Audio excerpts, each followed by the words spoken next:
Hello, welcome to the next episode of Tech Exec. I want to talk a little bit today about will artificial intelligence help you or make you obsolete? That's the question we have in front of us. Now, I get this question a lot, and this topic comes up a lot, particularly when talking to friends, family members. Some clients are even, looking at this question right now, and for a number of reasons, right? So some of it has to do with, particularly, if it's clients, thinking about, how do I position my company to take advantage of this technology? You have some who are looking at it at an individual level, right? How's this going to affect me? How's it going to affect my job, my livelihood? What are the things that I need to do to protect myself and really think about where I'm going to be in the next, 5, 10, 15 years as this technology starts to, evolve and starts to get rolled out and adopted more and more. At a macro level, how's this going to affect my company, my community, my state, my country, right? There's a lot of conversation about, what does human existence look like if AI is fully adopted and starts to take on in mass most of the tasks that we do every day, most of the jobs that we do every day. What does that look like? Are we going to be lounging on the beach? Or are we going to be kind of slaves to our AI overlords? I don't think that's going to happen, but it's something that comes up quite a bit in both general conversation and popular culture and movies, TV shows, and increasingly some of it is actually real life, right? It's a cool video of, Boston Dynamics. Was it Boston Robotics? It's Boston Robotics. Of a dancing robot. Pretty cool. Does all types of cool gymnastics maneuvers, flipping, dancing, jumping from side to side. So it's pretty versatile and can do quite a bit.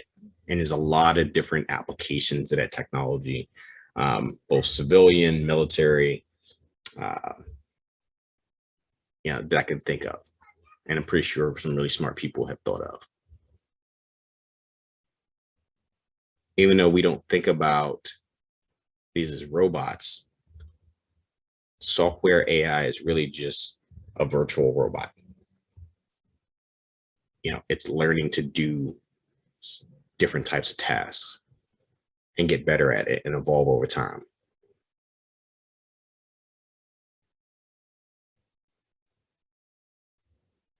And I wrote a interesting article, I think it was last year, maybe the year before, I can't remember. But I talked about the need to form symbiotic relationships with AI. And what that means is for each one of us individually, if we want to continue to be relevant, to be able to take advantage of different opportunities in the marketplace, it's no longer wise to just have one or two skills, right? You have to know how to interact and form a symbiotic relationship with AI or series of AIs, depending on what you do. Some really cool solutions that I've seen this week, or just in the last month.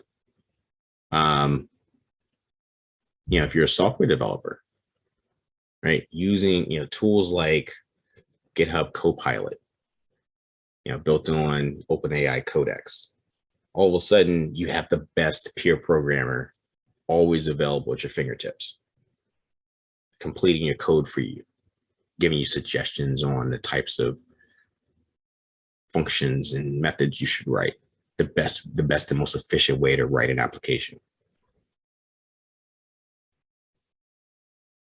If you're in construction, if you've never heard of Canvas, I suggest you look them up. They are automating construction.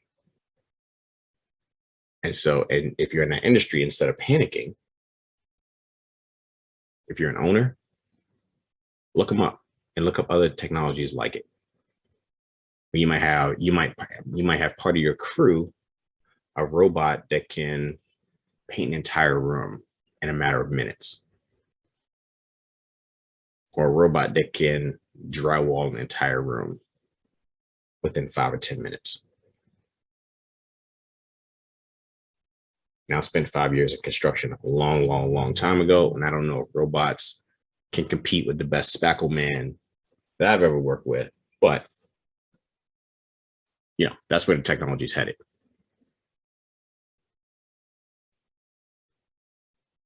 And so I'm making this video not to freak anybody out, but to really start to peel back so people see the opportunity in front of us. And so that many of us don't get left behind by this new and exciting technology. It's really an opportunity. It's only going to be a threat to the people who don't prepare and take advantage of it.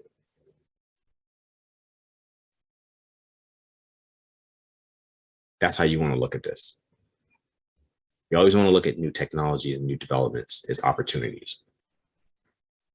And if that technology replaces or automates something that you're doing, you need to evolve. I'll give you a concrete example. I used to charge customers $250,000 to build out data lakes, and whole teams that did this. And we estimate out $250,000 each and making a killing for years, just raking in money.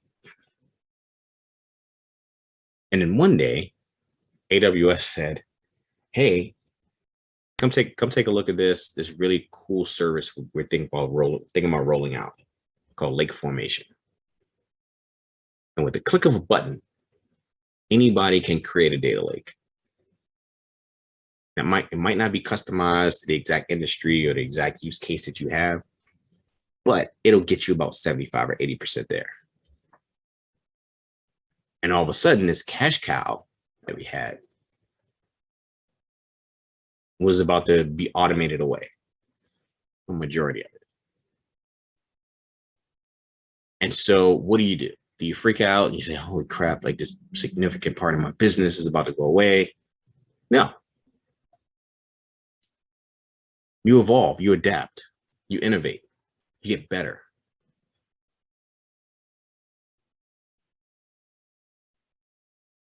So yeah, we'll automate most of the data lake. Fine. Because you know what we're going to do? We're going to build your whole data platform that integrates into every part of your business.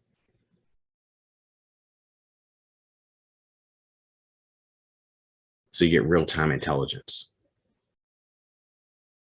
That couldn't be automated away. Well, not yet. And if it starts to get automated away, it will continue to move upstream. That's what we do.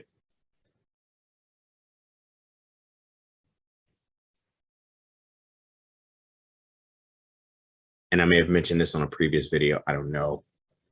I'm also the founder of 10X Lab. And we are actively investing in companies that are automating different parts of fintech and martech and ad tech.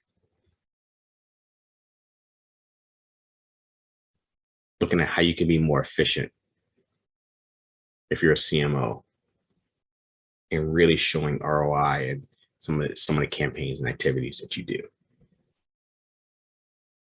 This is a real life application of artificial intelligence and automation.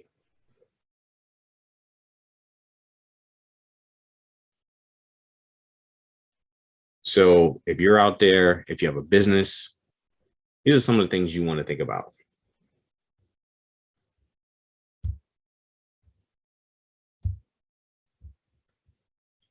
So I'm going to tell you a quick little story. 2020, we were all there. We saw it. Because of the pandemic, we experienced roughly 10 years of technological change within a 3-month time span. And I know you all felt it because I felt it. And I've talked to a lot of people and they felt it. They didn't know what it was. They knew something was different about this time span.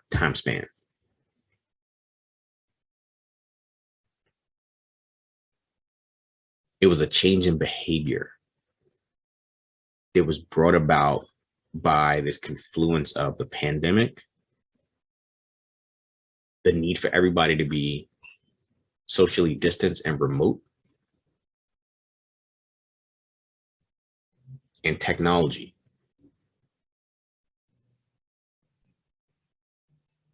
The internet was finally where it needed to be for everybody to work remote, to do video calls. We don't have flying cars yet, but we're damn near living like the Jetsons.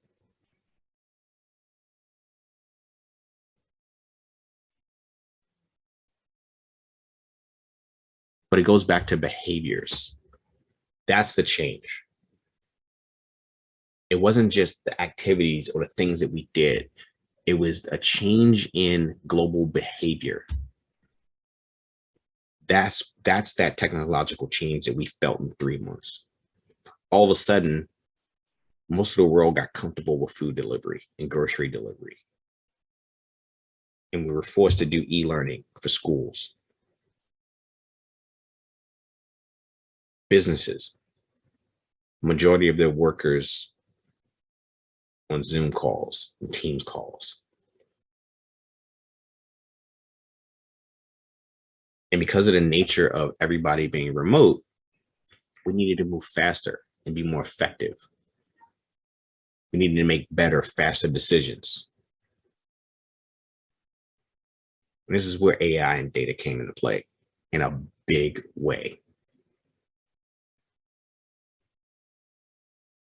A lot of my customers basically shut down in 2020. Shut down spending, pull back on projects.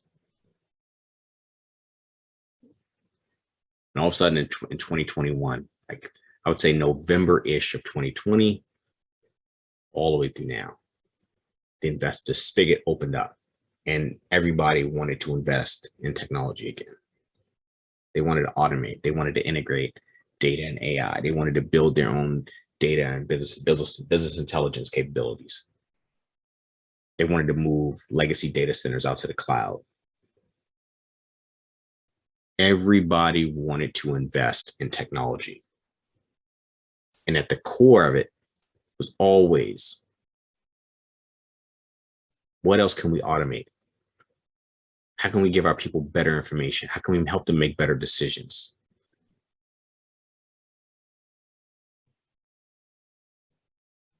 And they're not using this language, but they're describing how do we use technology to change their behaviors.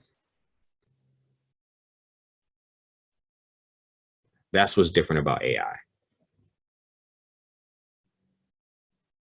It changes how you interact with technology.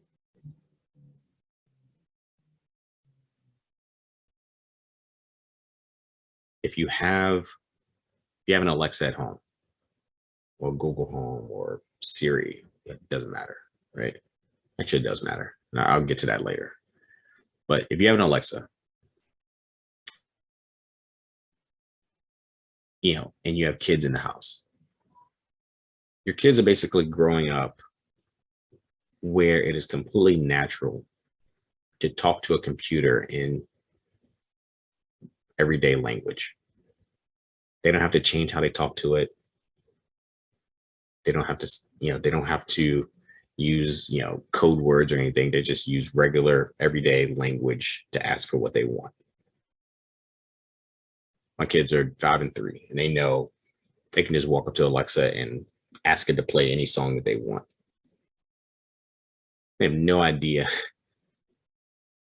yeah, how outstanding and crazy at the same time this is.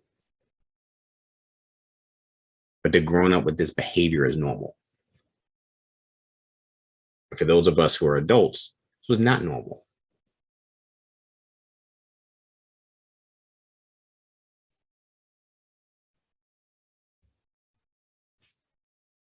There's a concept called the Great Acceleration, and this is from McKinsey. And if you're not familiar with McKinsey, they are probably the top consulting firm in the world. Put out a lot of really good research into a number of different areas. But this one was interesting. Essentially, this concept of the Great Acceleration, where the pandemic and this adoption of technology, it really accelerated an already wide gap in revenue, profits, and opportunities. So if you had already adopted this technology into your business, if you had already built the skill sets and capabilities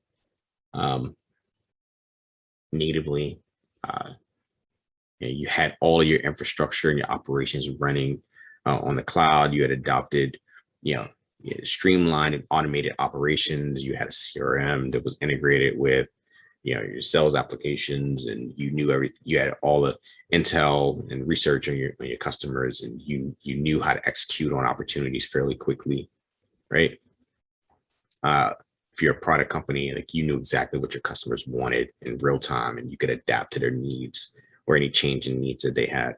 Like, there was no time like this in modern history. You were going to accelerate your growth. But for those companies that did not exist in that world, hadn't adopted technology fully, hadn't fully integrated the latest and greatest, hadn't automated where appropriate, 2020 was rough. It was brutal.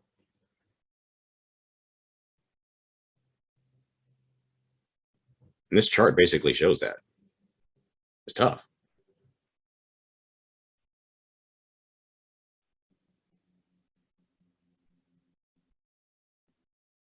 So if you were in the top quintile, you were up massively, massively. 2.5 trillion in 2020.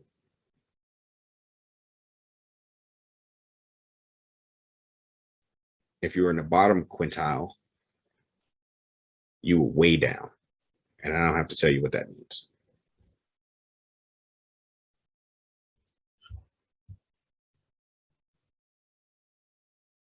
Another thing that has come about in the last few years,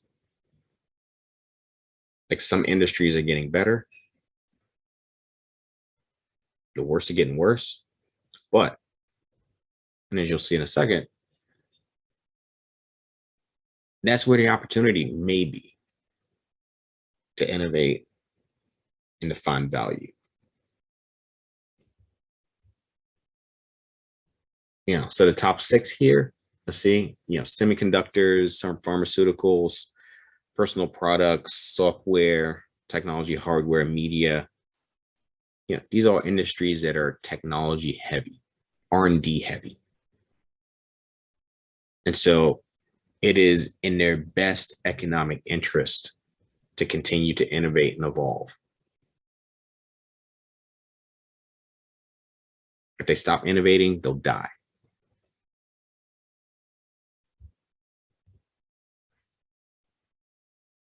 Middle of the pack: telecommunication, healthcare equipment, consumer durables, food and beverage, retailing, professional services, materials, transportation.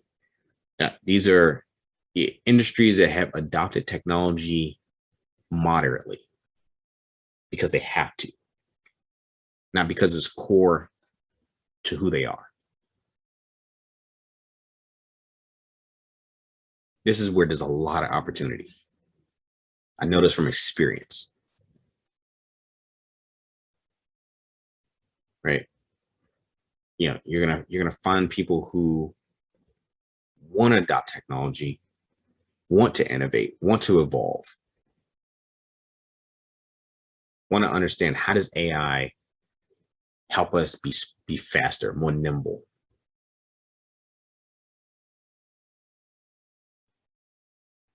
How do we adopt cloud solutions? How do we make our processes and operations more secure? Right?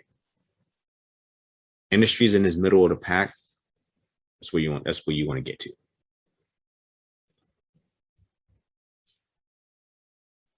Ones at the bottom, still lots of opportunity. It's gonna be a heavier lift. One thing that the ones on the bottom have a lot in common. Highly regulated. Capital goods, insurance, bank, financial, utilities, industry. Heavily regulated.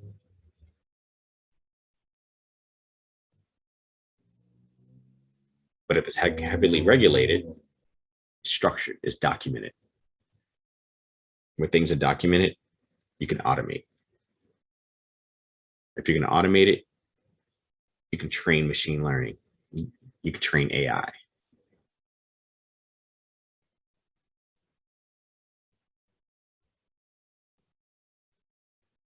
That's how you look at this. That's how you find opportunity. So in 2020, the US lost about 60 million jobs due to the pandemic. And you have AI expected to automate and supplant roughly 85 million more jobs by 2025. There's a lot of jobs. And you might look at that and freak out. It's like what? What am I going to do? Is my job in one of that 85 million? Possibly. Shit, is my job in one of those 85 million? Quite possibly. So what do? You evolve. You innovate.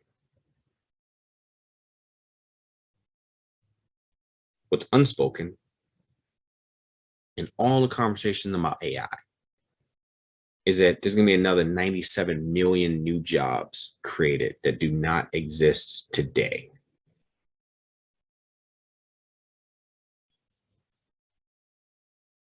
And it's going to continue to create new jobs, while at the same time, jobs will continue to get automated. And at the beginning of this, I talked about accelerating rate of change and how it builds on the previous waves of technology and innovation and technological change. This is a continuation of that process. And so if you listen to this and you pay attention and you focus, you're going to be able to participate in one of the greatest wealth creation events in history. $15 trillion in value over the next decade.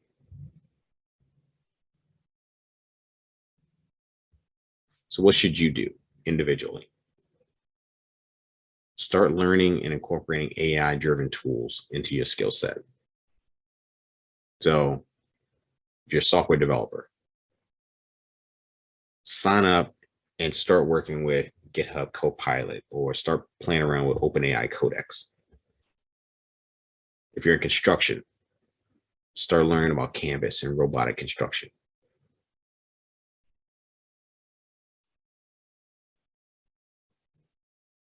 And what's not written here, if you're in cybersecurity, right? How do you leverage AI to help you make better, faster decisions?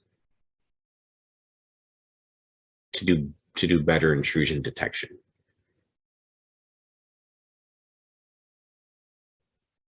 To help you make better recommendations for your stakeholders and your clients.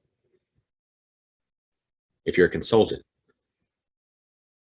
how do you use AI to help you make better recommendations for your clients? help you come up with better solutions, help you vet your ideas before you put it in front of a client.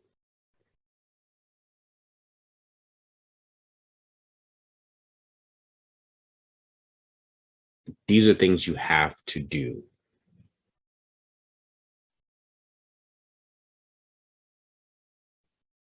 So a really cool, interesting tool the other day. It was Unreal Engine 5. And I've paid attention on a periphery to Unreal Engine. I have friends that work with it in media and entertainment. And so they've worked on some TV shows with it, and really interesting, cool technology. But what was different about Unreal Engine 5 is that it automates a lot of the process of creation, of rendering, right? It uses it uses AI in ways that have never been used before. So things like world building. So even here, in a creative process, right, you start to see this technology start to help people be more efficient, help designers be more creative. So instead of looking at AI as a competition or a threat, look at it as an extension of your creativity. Because ultimately, if you look at it like that, then you'll see it for the tool that it really is. It's going to help us all be better, faster, more competitive. So with that, I'm going to sign off. Hopefully this was helpful. Hopefully you took something away from this. And let me know if you thought it was helpful. If you enjoyed it, drop me a line, drop a comment, subscribe. And if you have any other ideas, any other topics you want to hear about, drop me a line, let me know. All right, with that, this is the Tech Exec. I appreciate it. Talk to you later.